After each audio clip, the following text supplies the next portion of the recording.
Hello everybody, welcome back to my channel. My name is Queenie. For those who don't know me, reviewing Queen C. Let me shut up. Reviewing Queen Charlotte season 1 episode 2. Before I get into it, please make sure to like this video, subscribe and hit the bell, and leave a comment down below. Down below you'll also find a link to my socials and my Discord. Please join us over there. So because the queen is black, everybody, I don't know about everybody, but a lot of other black people in the land are now receiving titles so that they can be seen as equals in the monarchy. Problem is, their titles are only going to stay in place if this experiment of the Black Bride works out. These two ain't been knocking the boots. Parliament is calling it the Great Experiment. Well, it is a great experiment, giving out titles to people who look like our new queen. And we know that Georgie, the king, can be... he's absolutely perfect. But if the actions one usually takes on one's wedding night have not been taken, that would hurt the Great Experiment. It's so interesting because they're almost making it seem like the queen is the issue, the queen being Charlotte, but Charlotte is trying. Charlotte is fighting tooth and nail with this man to get him to do the marital things. She doesn't even know what the marital things are, but she's trying. It's the son who's the problem. And so I'm looking at the princess and I'm like, but girl, you know your son is an issue. Like, why are you shocked? We time jump to future Charlotte, who is talking to her sons, and she's asking them, what's the status on us getting an heir to the throne? Because as it stands, all them kids out here are not legitimate. No. But Mama, No! I believe you would quite like her. She is a delightful person. She is an actress. No. We have done our best, and maybe No. it is... Your father and I have provided Great Britain with a great bloodline. It will not end with your generation. As I was watching this scene, I was wondering why her kids became so aloof. And I think it had to do with the fact that she was so free-spirited in her younger years. And so being forced into this life that confines her, maybe she didn't want that same trajectory for her children. But now she's put in a place where she needs her children to have more structure. She needs somebody to be a successor to the throne. But they are just so aloof that that's probably not going to happen. I thought that was interesting. I'm like, yeah, she came basically with the same mindset. Maybe not the same mindset because her sons are horse. But she came with a similar mindset of, I'm going to do what I want to do and I'm not going to be forced into a box.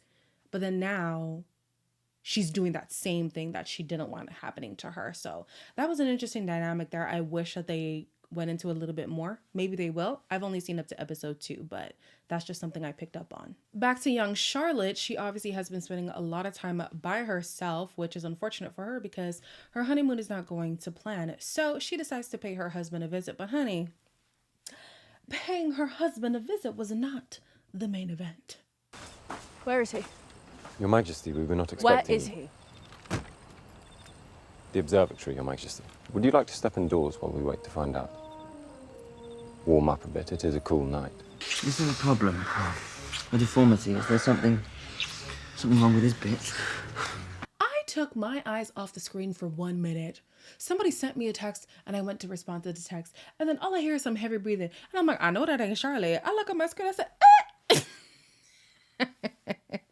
I gotta give my props to Brimsley. If you gotta seduce your way into some information, honey, you gotta do what you gotta do. It turns out these two are actually lovers and this isn't a one-off. But Brimsley, I respect you. Charlotte learns that George has literally no reason to not spend time with her. He just doesn't want to. What is this place? Charlotte! Hello. Look. Is this what you have been doing? Excuse me?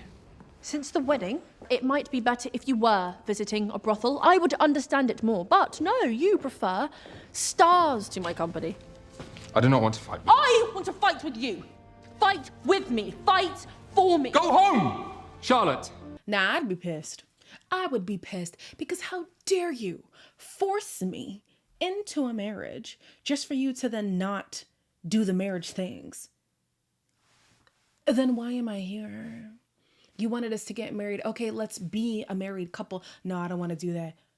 Oh, you're going to do it. Oh, you're going to do it. And furthermore, she doesn't know anybody here. Literally, she knows no one. Absolutely no one. And the only person she does know couldn't care less to be in her presence. I'd be livid. Oh, I would be so vexed. On the other hand, you have Lady Danbury who, oh, poor woman. She's being ravaged by her husband, okay? Much to her disdain. Lord Danbury, he's been given a taste, and now he will not be denied. He's going to try and join the hunt tomorrow. Oh dear. What if he puts another one of his gigantic babies inside me? Oh. Correct me if I'm wrong, but I thought in the main series, when Lady Danbury was talking to Kate in season 2, and how it is better to have loved than to have never loved at all. Oh, it is better to have loved and lost than to have never loved at all, basically. I thought that meant that she herself has had that great love.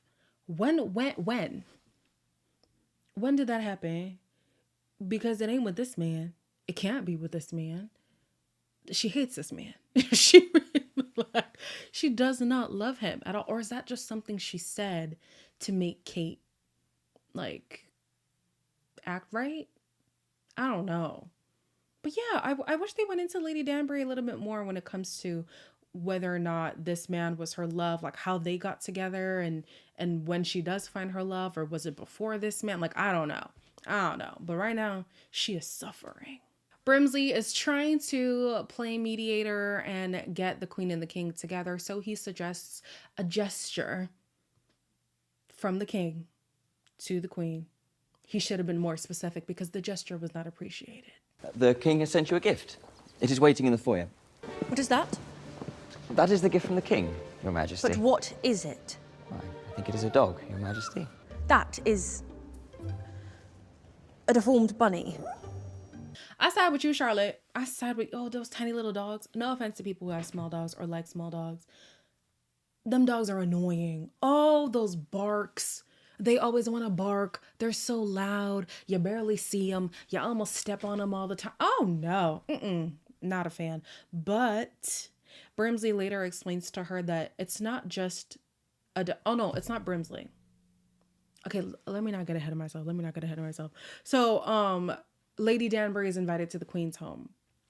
And she's talking to Charlotte candidly because nobody else will. And she's basically saying, one, for the sake of all of us, you need to make this marriage legitimate by consummating. And if you don't know what that is, let me teach you. Your Majesty, you did have a wedding night? How many times does he insert it? As many times as necessary, Your Majesty. This is important. You are the first of your kind. You must secure your position. Yes, but this is not my failing. So basically, Lady Danbury is saying, the man obviously does not hate you if he's going to give you a very rare, purebred dog. You know, in his own way, he's trying to show you some kind of affection. So she's starting to think like, okay, maybe I need to work with him and be more forgiving to what the king is going through, right? But then I wanted to have a separate conversation, not tied to the show, but technically tied to the show. The fact that women were so in the dark about sex.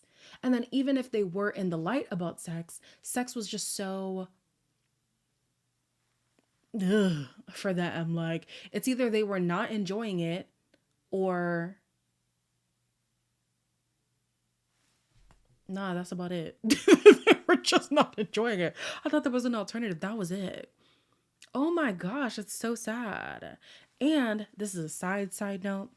When I was in university, which was about 5-6 years ago, there was a woman who was engaging with somebody, and she was perplexed at the idea of like the big O.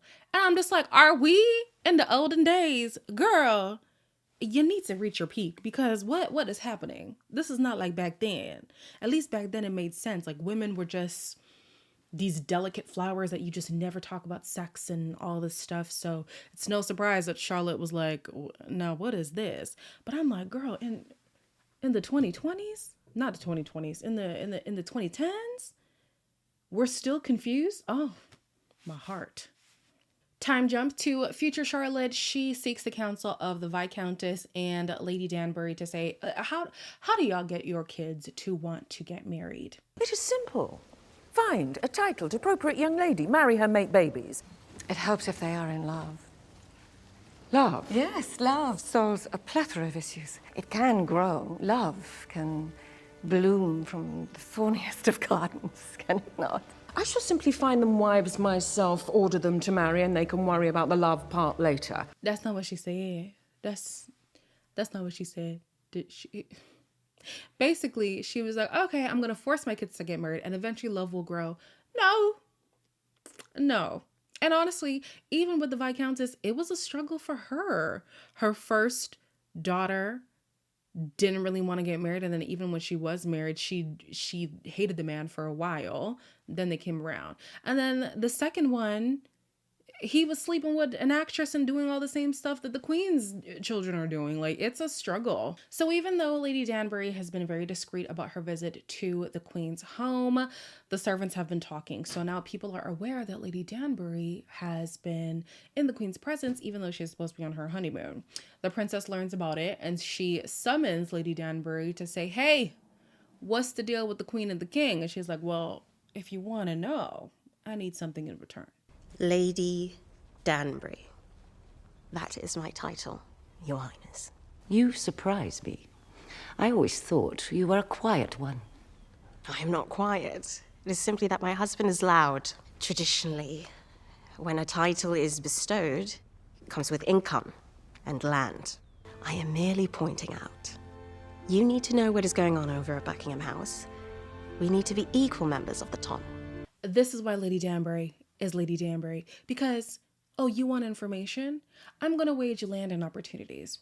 Because it's cute and all that you're handing out all these titles to the people of color, but the title means nothing if we're not granted the same access and respect as everybody else in the monarchy. Like, sure, lady this, sir that, but if I'm not able to go into this place and if I'm not able to have this amenity being awarded to me, what's the point?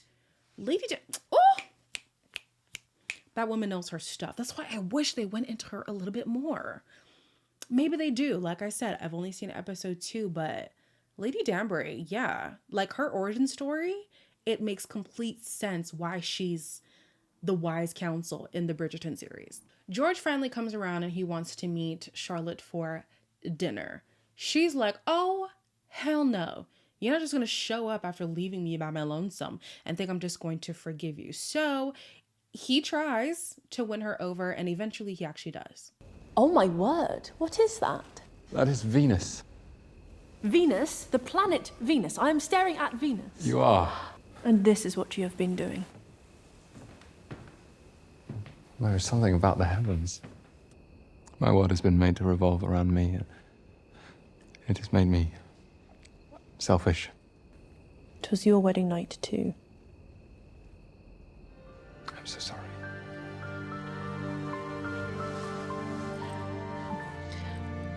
Does this mean you were coming home? No, you wouldn't be forgiven by me. You would not be forgiven by me. Because, like she said, it would have been better if you were at a brothel. Because then I'd be like, oh, you just don't desire me sexually, that's fine.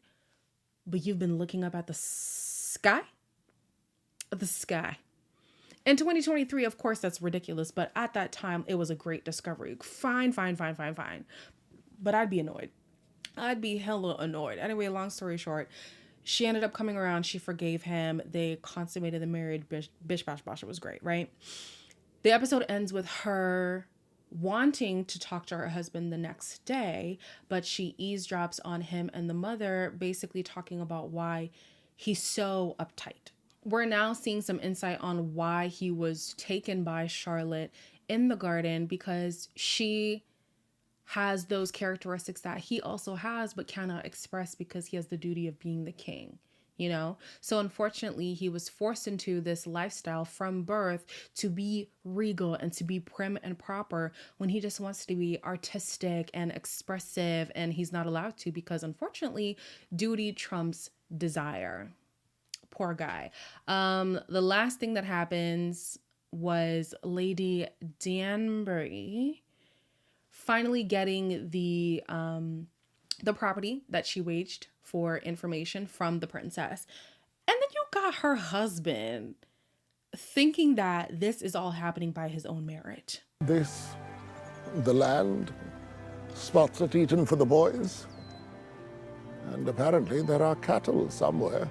The king sees me for who I am, my value, my worth. Perhaps this is the beginning of a new era. You know, I believe Hush, woman. I will try the key.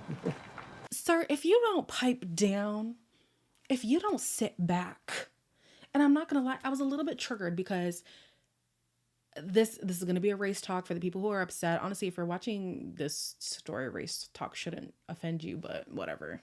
If that's you, trigger warning. It's so interesting seeing how Black people, and then more specifically Black women, are treated. So of course, Black people are treated like second-class citizens. And so this opportunity wouldn't have been prevalent if not for the queen also being Black, by mishap, mind you, right? So now the Danburys are finally getting equal opportunity. And then from the Black woman perspective, the Black man is looking at her like, this ain't got nothing to do with you. It's because they look at me. And I am, you know, this man of great stature and value, and finally the king sees me for who I am. And it's like, you literally would have nothing without the women beside you. But that's a topic for another day. Anyways, before the people get mad at me in the comments, you know what? Get mad in the comments, because that drives engagement. Okay, so like, comment, share, and subscribe, and I'll see you guys in the next one.